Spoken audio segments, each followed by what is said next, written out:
నా తండ్రి సమానుడు. నన్ను చూసి పెద్ద పెద్దగా ఏడుస్తున్నాడు.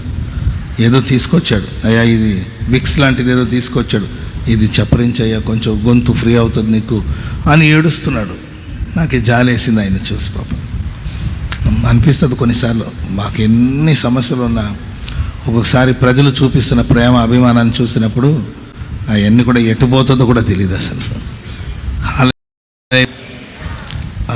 శిష్యులు యేసు ప్రభుని అడుగుతారు కదండి, ప్రభు మేము సమస్తాన్ని విడిచి నేను వెంబడిస్తున్నాము, సో మాకేంటి ప్రయోజనం ఏంటి అని అడిగినప్పుడు యేసు ప్రభు అంటారు కదండి, తల్లిదండ్రులను అందరిని విడిచిపెట్టి 100 తల్లిదండ్రులని, 100 అన్నదమ్ములను, 100 భూములని, అన్నీ 100 రెట్లు 100 దేవుడు మనకు దయచేస్తాడు.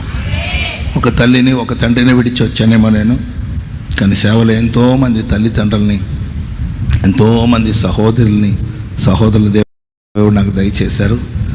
సో నిజంగా నేను ధన్యుడిని.